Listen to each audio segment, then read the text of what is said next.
Salam dəyərli tamaşaçılar, hər birinizi xoş gördük yemək xəstəsi verilişində. Bugün sizlər üçün Azərbaycan milli mətbəxinin ən mükəmməl reseptlərindən biri olan, tam da mövsümə uyğun olmuşkən paxla plov hazırlayacaq sizlər üçün. Paxla plov Azərbaycanın bir çox bölgələrində hazırlanır bildiyimiz kimi. Yetişdisə paxla, üzərindən hardasa 3 gün, 4 gün gözlənilməsi yaxşı olar. Çünki tərkibində olan biraz zəhərli maddələr, onlar daha da xaric olunur və tam yetişəndən sonra istər paxlalı doğğa üçün, inşallah onda hazırlayacaq sizlər üçün və paxla plov üçün tam da yararlı vəziyyət alır. Deməli, indi keçid edək reseptimizə. Reseptdə bizlərə əsas lazımdır ana məhsul olaraq paxladır. Quru balıqla bu günləri yeyiləcək. Bildiyimiz kimi, milli mətbəxdə əsasən də mən bölgələri ayırmağı sevmirəm, amma hər bölgəmizin özünə məxsus hazırladığı bir üsul var. Ona görə də cənub mətbəxində ən çox da xüsusən Lənkəran tərəfdə quru balıqla və yaxud da turşu kababla hazırlanır. Biz bu günlər turşu kababla yox, quru balıqla hazırlayacaq. Quru balıqla paxla plov bir-birinə o qədər uyğundur ki, yəni hazırlamasanız bunu bilməzsiniz dadını. Quru balıq lazım olacaq, qazmağı üçün lazımdır. Əvvəlcə düyü lazımdır. Düyünü də indidən istağa qoymuşuq. Qazmağı üçün camış qatığından mən istifadə edəcəm. Suda biraz açacaq. Gördüyünüz kimi camış qatığı da bərkdir. Yəni bunu suda açıb istifadə edəndə daha mükəmməl nəticə əldə etmək olar. Çünki təbii yağlarla zəngindir. Yumurta lazım olacaq. Kərə yağıdır və yaxud da əridilmiş kərə yağından da istifadə etmək olar. Və şüyüddür. Şüyüddür, paxladır, plovdur. Yəni bunlar üçü bir arada çox möhtəşəm bir dad olur. Sizlərə onu da qeyd edim ki, biz düyünü 3 dəfə yumuşuq. Yəni düyünün ki, ağ suyu getdi, süzdük. Ondan sonra yerdə bu formada görürsünüz, şəffaf su üzərinə töküləndən sonra, yəni o düyünün ki, ağ suyu var, o çıxmır və ən əsas məsələ düyü ilıq su ilə qoyulmalıdır istağa. Mənim Instagram səhifəmdə də ən çox Vasif Usta adı ilə bu arada aşağıda yazılıb, qeyd olunub, izləyə bilərsiniz. Orada da çoxlu plov reseptlər paylaşıram sizlər üçün və çox suallar verilir. O sualların cavablarını indi efirdə sizlərə çalışdığım qədər izah edəcəm. Çalışın ki, düyünü istağa qoyanda duz əlavə edəsiniz. Duz ki, əlavə olundu, düyü həmin duzu çəkir canına, yəni plovun bildiyimiz kimi 3-4 dənə ədəd lazım olan xüsusiyyətlər ki var. Onlardan biri plov duzlu olmalıdır, çox da duzlu yox, yəni normal duzda olmalıdır. Biri onun yağı mükəmməli olmalıdır, bir də ki qazanın həcmi elə olmalıdır ki, çox dar olmamalıdır və çox da enli olmamalıdır. Bunlar hamısı yaxşı plovun bişməsi üçün bir şərtdir. Biz sizlər üçün burada paxlanı, baxın, təmizləmişik. Amma sizlər üçün burada nümunə üçün də paxla göstərəcəm, nə cür təmizlənməlidir. Çünki şərhlər bölməsində də səhifəmizdə bizlərə çox qeyd edirlər ki, usta, bəs paxla zəhərlənir falan. Yəni, zəhərlənmə bu üsulla olunanda olmur. Əmin olun ki, olmayacaq. Deməli, nə edirik biz? Paxlanı ki, elə ki, içini açdıq. Baxın, dənələr buradadır. Sizin qorxduğunuz tərəf budur. Üzərində olan qabığı.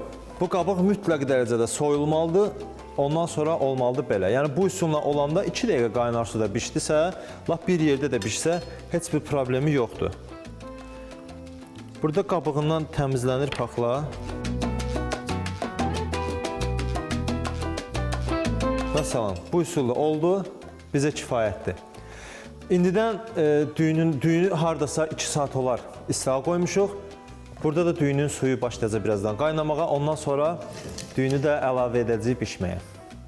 Suyumuz qaynayana qədər biz də başlayaq şüyüdləri doğramağa və paxlan haqqında sizlərə bəzi məlumatlar çatdırmaq istəyirəm. Deməli, dəyərli tamaşaçılar, paxlanın tərkibində B vitamini çoxdur və zəngindir. B vitamini ilə xüsusən də K vitamini var. K vitamini hər bitkidə olmur. Ona görə də çalışın ki, indi paxlanı təmizləyəndən sonra, baxın, bayaqlar sizlər ki, göstərdim ama paxla. Bunu stoklamaq istəyirsinizsə, qışa saxlamaq istəyirsinizsə, onu bu formada da hazırlayıb saxlaya bilərsiniz. Belə dənəvər formada da hazırlayıb saxlaya bilərsiniz. Yəni qışa. Bir də onu sizlərə qeyd edim ki, qurudulmuş paxlanın tərkibi 50%, 60% təzə paxlaya nisbətdə vitaminlərlə daha zəngindir. Və əziz tamaşaçılar, paxlanın tərkibində olan Zülal 100 qramında 26 qram zülal var. Bu da o deməkdir ki, toyuq əti ilə bərabərdir. Yəni idmançılar xüsusən paxladan çox istifadə edə bilər. Bir də onu sizə deyim ki, şəkərli diabet xəstələri amma biraz paxladan uzaq olsa, necə uzaq olsa, yəni biraz az yesə daha məqsədə uyğun olar. Biz də indidən şüydlərimizi başlayırıq doğramağa. Çalışın ki, xırda-xırda olsun. Çox da iri olmasın ki, düyünün içində bilinməsin.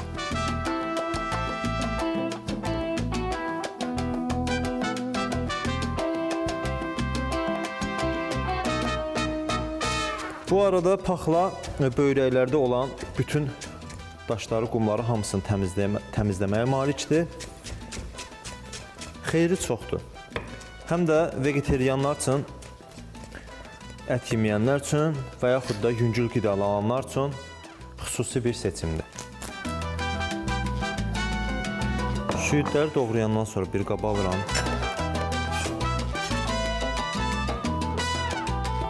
Bizim keçək balığın hazırlanmasına. Çalışın ki, balığı başqa bir taxtada doğrayasınız ki, eyni taxtada balıq qoxusu verməsin. Və ən əsas məsələ, çalışın ki, balığı seçəndə yuxarı tərəflərindən baxmaqla bunun sevilmiş balığın nə qədər, hansı səviyyədə olduğunu təxmin edə bilərsiniz. Yəni, yuxarı tərəfi əgər əlinizlə belə bastıranda çox yumşaq deyilsə bel tərəfi, deməli, balıq daha yaxşıdır, daha mükəmməldir. Bizdə də göstərildiyi üçün, baxın, bərkdir. Deməli, balıq tam qaydasındadır, köhnə deyil. Balığın başı bizə lazım deyil. Sizlərə göstərmək üçün obur deyirlər, yəni orta tərəfindən istifadə edəcəyik bunu. Quyruq tərəfi də qalsın burada. Balığın iç tərəfindən başlayırıq kəsməyə.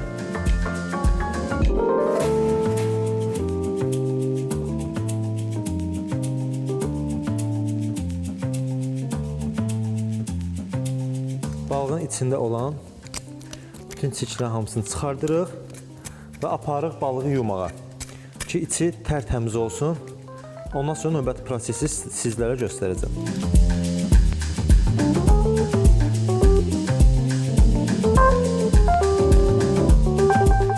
Balığı qəşəng yuyandan sonra, balıq ki, dedi mən hazıram.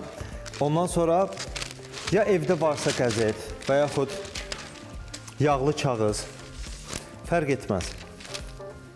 Bu formada yerləşdiririk.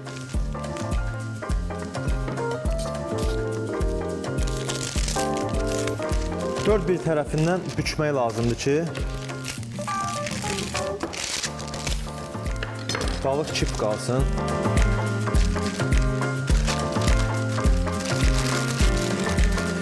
Bu arada balıq öz yağlılığını buraxacaq və öz yağı ilə başlayacaq qızarmağa. Bunu əgər evdə, kimdə tökmə tava varsa, biraz ağır tavalardan istifadə edəndə daha mükəmməl nəticə əldə etmək olar. Bizdə də yaxşı ağır tavadır. Deməli, tava üzərinə qoyuruq, yerləşdiririk və su. Su ilə başlayırıq kağızı islatmağa. Kağızı isladıb üstünə də qoya bilərsiniz əlbəttə ki, və yaxud da bu formada.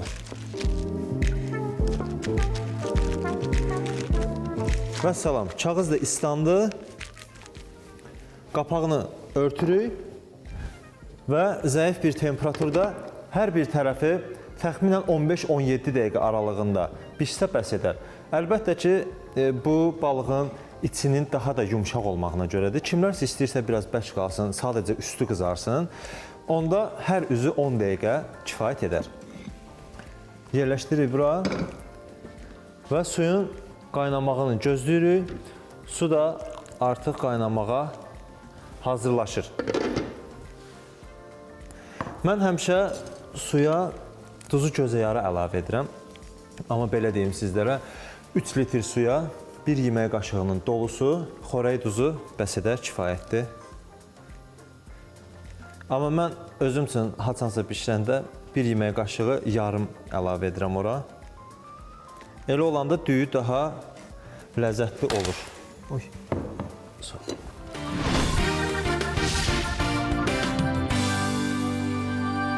Deməli, əziz tamaşaçılar, paxla plov üçün bizlərə nələr lazım oldu? 1 kilo təmizlənməmiş paxla, əlbəttə ki, təmizləyəndən sonra onu yarısı gedir itkiyə, yerdə qalır 500 qram təmizlənmiş paxla. Bunu qışda özünüz üçün 500 qram təmizlənmiş paxlanı 1 kilo düyü üçün nəzərdə tuta bilərsiniz. Amma 1 kilo düyü hazırlayırsınızsa, plovun hazırlayırsınızsa, 1 kilo düyüyə 1 kilo paxla əlavə olunur. 2 dəstə normal ölçüdə şüyüd istifadə olunacaq. 2 ədəd, 3 ədəd yumurtadır, o sizin qazmağınızın zövqünüzdən asılı daha doğrusu. Əgər qalındırsa 2-3 əlavə edin, nazikdirsə ortası 2 əlavə edə bilərsiniz. Qatıq lazım olacaq, hardasa 3 yemək qaşığıdır. Kərə yağı lazım olacaq 50 qramdır.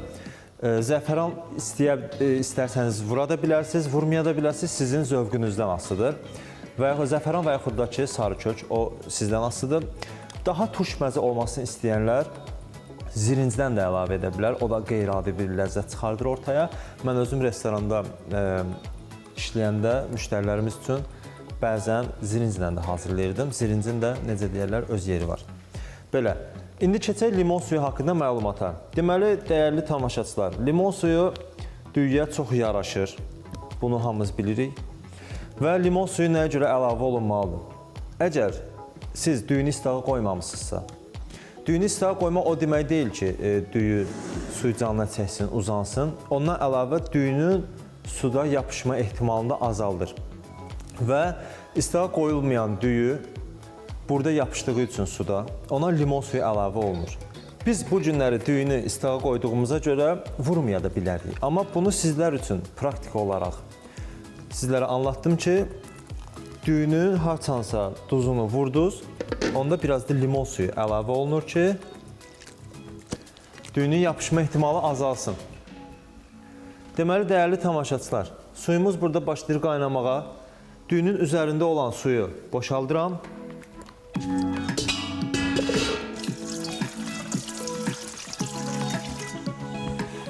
Düyü qəşəng uzanıb.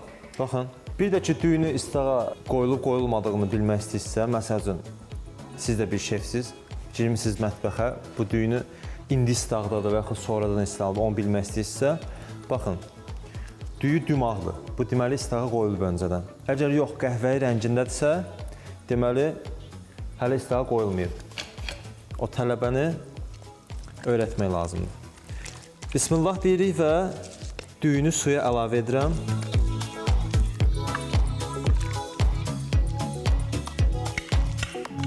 Tələsmirik, çünki düyü sevmir, belə deyək, şaqqaşaraq qaynamağı. Biraz öz odunda pişsin, qaynasın. Qaynara düşəndən sonra, bir neçə dəqiqədən sonra paxlanı əlavə edəcəm, onu da sizlərə izah edəcəm. Balığımız da burada pişir yavaş-yavaş. Və bunun qapağını indidən qoyuram ki, düyü suyu başlasın qaynamağa. Düyünün suyu qaynara düşəndən sonra digər prosesləri də sizlərə göstərəcəm.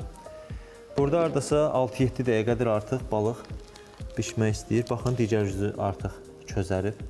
Və belə olmalıdır, hər bir tərəfi qəşəng xırçıltılı olacaq. Balıq da sözümüzə baxır. İndi gözləyək hər ikisini.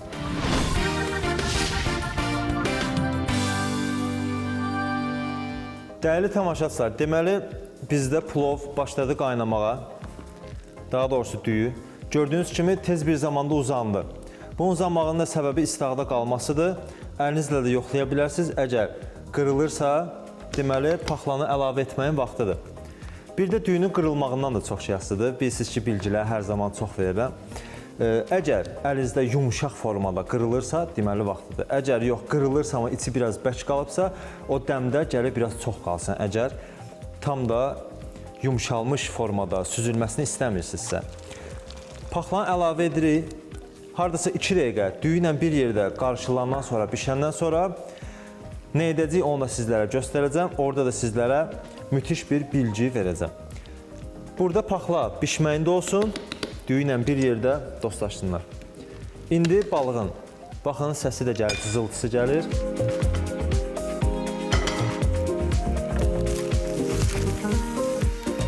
Digər üzü qəşəng közərib. Ətri də çox gözəldir. Balıqla paxla plov xüsusən yaraşır. Bu bizim uşaqlıqdan bəri öyrəşdiyimiz bir ləzzətdir. Biraz da temperaturu artırıram. İkisi bir yerdə qəşəng bişsin. Çalışın ki, əgər düyü qaynara düşdüsə, temperaturu mütləq dərəcədə artırın ki, düyülər əgər zəif temperaturda qalsa, qaynamamağa başlayacaq və bu da düyünün əzilməsinə gətirəcək, çıxardacaq. Zəfəran başlayıram dəmləməyə. Zəfəran bir qaba alıram, üzərinə də qaynar su əlavə edirəm. İndidən burada dəm alsın. Biz də nə edirik? Baxın, əsas məsələ, mən bunu bu formada üzərinə əlavə edəcəm və nəyə görə burada əlavə edirəm şüydü, onu da sizlərə deyim. Birinci növbədə şüydün çalışın ki, kötüklərini atmayasınız, budaq tərəflərini, çünki şüydün ən əsas ətri oradadır. Və biz bunu burada bişirmirik. Burada bir yerdə qarışılsın deyənə şüydü əlavə edirik içinə və bir yerdə qarışdırdıq və salam. Altını keçirdirik, indi süzəcəyik. Deməli, şüydü üzərinə əlavə etməmizin tək səbəbi onun ətrinin suyuna, düyüyə çıxmasıdır və aş süzəndə qarışdırmırıq. Nəyə görə? Çünki aş süzəndə əlavə edib bir yerdə düyü ilə qarşılanda düyü başlayacaq əzilməyə və qırılmağa. İstədiyimiz uzunluğu, o düyüdəki uzunluq olur, istədiyimiz kimi diri-diri qalır. Onun 50%-ni demək olar ki, əldə edə bilməyəcək. İndi şüydlər ki, nə qədər içində bişməyibsə, bunu aparıq, süzürük, rəngi yerində qalsın və yaşıla ağac çalan olsun. Burada da balığımız yavaş-yavaş başlayır közərməyə digər tərəfi. Süzəndən sonra digər prosesi sizlərə göstərəcəm. Deməli, dəyərli tamaşaçılar, yenidən qazanı qoydum bura, ateşin üzərinə, çərə yağını əlavə edirəm qazana. Çərə yağı öz nehrəsini buraxmalıdır, qəşəng ərisin. Və yaxud da istəsəniz əridilmiş çərə yağından da istifadə edə bilərsiniz. Amma mən daima qazmaq düzəldəndə bu formada istifadə edirəm. Beləsi mənə görə daha yaxşıdır. Bir də ki, istəyənlər, əgər mətbəxdə yenidirlərsə, çərə yağı ilə duru yağı qarışdıra bilərlər. Elə olan formada qazmağın yanma ehtimalı daha az olur. Çərə yağı burada qızana qədər sizlərə bəhs etdiyim camış qatığından, görürsünüz necə bəkdir, yağlılığı çoxdur. Bunun yağlılığından diyetdə olanlar qorxmamalıdır, çünki təbii yağdır.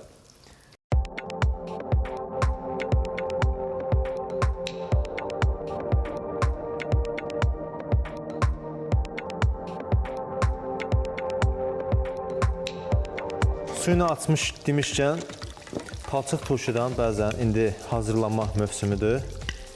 Palçıq turşunu indi bəzi bazarlarda su vurub satırlar. O da bu üsulla olur. Yəni o qədər qatı olur ki, onu bankadan çıxarmaq biraz çətin olur. Yumurta da əlavə edəcəm bura. Çərə yağı çağırır, deyir ki, mən artıq hazır olmağa az qalıb mənim. Ona görə də temperaturu biraz zəiflədirik.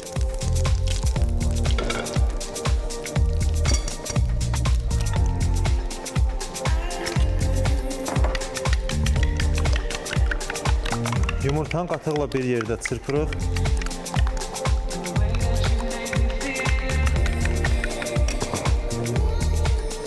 Qazanı qoyuram artıq kənara, çünki istədiyimiz istiliyi alıb.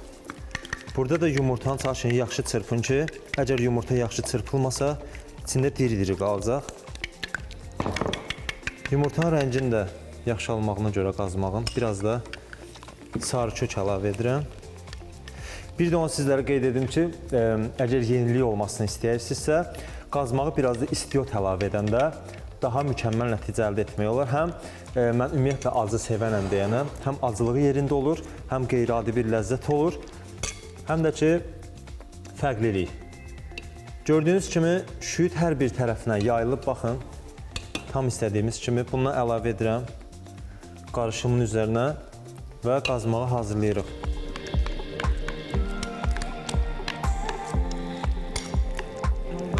Çalışın ki, qazmağı hazırlayanda qazanınız soyuq olmasın, isti olsun ki, özünü yaxşı tutsun.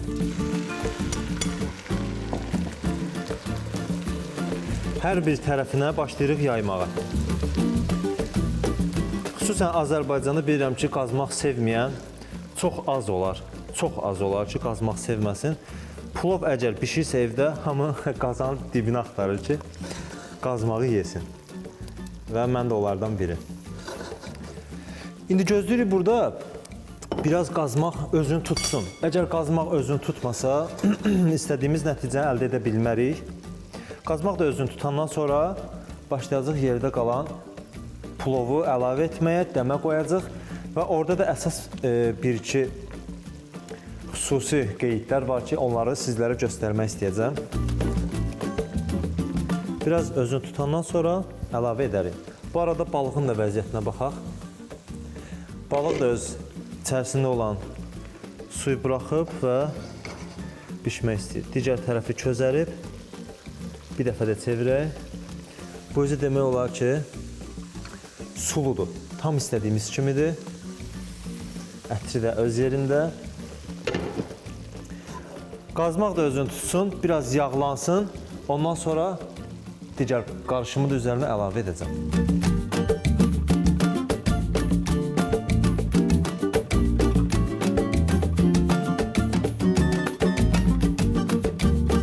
Deməli, dəyərli tamaşaçılar, qazmağımız başlayır yavaş-yavaş özünü tutmağa. Baxın, belə bərkiyəndən sonra başlayırıq bura paxla plovu əlavə etməyə. Çalışın ki, bu formada səpələyərək əlavə edin ki, düyülər də qırılmasın, paxla da.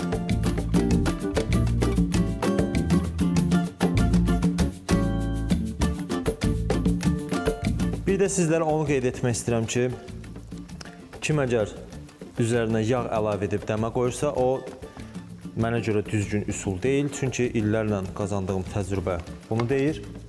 Sizlərə onu qeyd etmək istəyirəm ki, bayaqları hazırladığımız zəfəran təkcə zəfəranın öz aromasına görə, dadına görə deyil, onun tərkibində olan bu su ki görürsünüz, bu plovu başlayacaq parla bişirməyə. Plov da nə qədər parla bişdisə, bir o qədər də dən-dən qalacaq. Bunu mütləq özünüzdə bir yerə qeyd edin.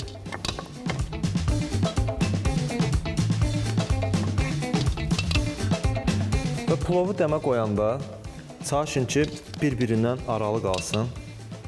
Hamısını, belə deyək, çoma üsulla bir yerə yığmayın ki, pres halına almasın və əzilməsin düyülər. Mən buna yağını indi əlavə etmirəm, deyə bilərsiniz nəyə görə. Çünki yağını indidən əlavə edəndə düyülər başlayacaq hamısı, belə deyək, lordindən dirilməyə.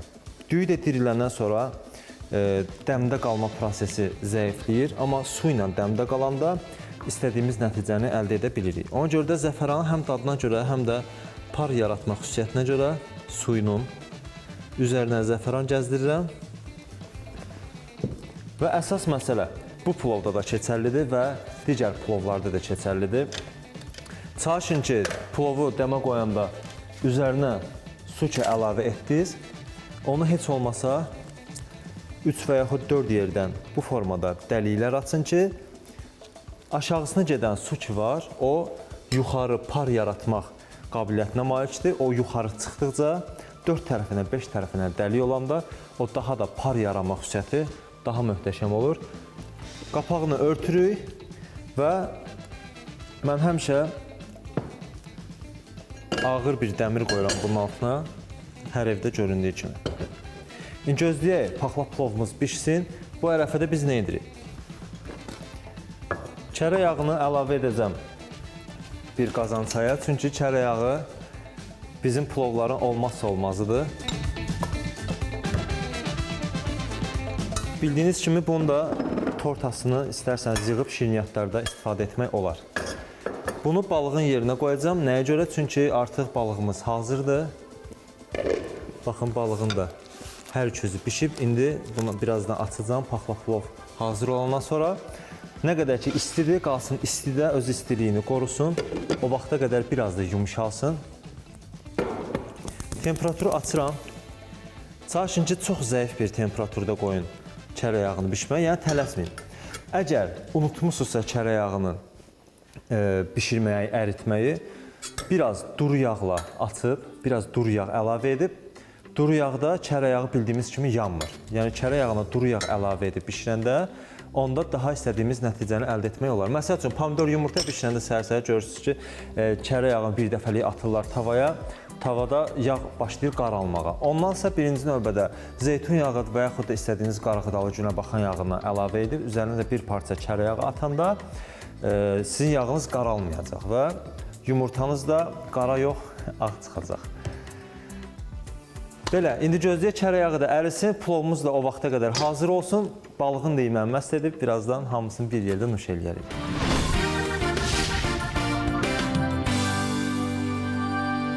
Dəyərli tamaşaçılar, bizim plovumuz artıq hazır olub.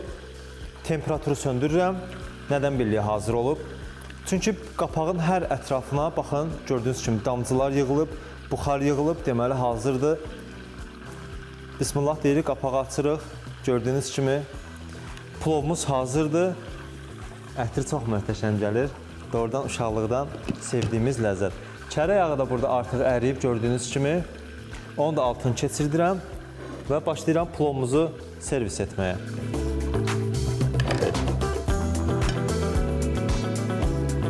Plovu da servis edəndə çalışın ki, kəfkirlə götürəndə eyni qaydada qazana əlavə etdiyimiz kimi silkəliyə-silkəliyə bu formada servis edirik ki, dəndən qalsın.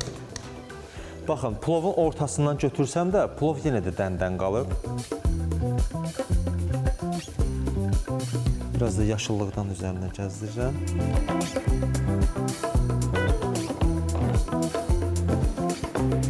Bəli, Azərbaycan milli mətbəxinin ən sevilən plov növlərindən biri paxla plov hazırdır. Üzərinə də çərə yağını əlavə edirəm. Yenə də qeyd edirəm, çərə yağını çalışın ki, plovu dəmə qoyanda əlavə etməyin, yalnız servis vaxtı əlavə edin ki, düyülər dəndən qalsın və zəfəranlı suyu ilə hazırlanmış buxarla plovumuz qəşəng bişsin. Balığımız da burada hazırdır. Baxın, balığın yağı da çıxıb. Biz uşaq olanda həmişə balığı soyanda balığın bu dərisi ki var, onun altında yığılan yağı həmişə soyarardıq. Çox qəşəng ləzzətli olur. Xüsusən də ən yağlı hissələr bunlardır. Yəni bunları atmaq biraz israfdır.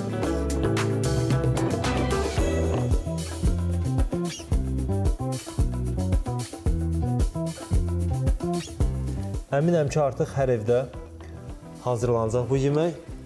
Bu mövsümdə indi xaricdən qonaqlarınız gəlirsə, Azərbaycan milli mətbəxi ilə onlara zövq yaşatmaq istəyirsə, dadlarının damaqdan çıxmamasını istəyirsə, mütləq dərəcədə paxla plov hazırlanmalıdır. Ona görə də bunu nəzərinizdə saxlayın.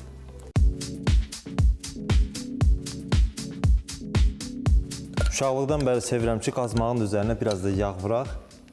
Qazmağımız da yağlı olsun. Belə dəyərli tamaşaçılarımız, bizləri izlədiyinizə görə hər birinizə minnətdaram. Təşəkkürümüzü bildiririk. Növbəti verilişlərimizdə daha da gözəl və ləzzətli təamlarımızla sizləri təcrübələndirəcəyimizə əminəm. Buna əminəm. Bu arada hər dəfə olduğu kimi yeməyimizin də dadına baxaq. İnanıram ki, daha mükəmməl alınır. Balıqdan götürək. Sizləri inandırım ki, balıqla paxla plovun ləzzəti bir yerdə daha müthişdir.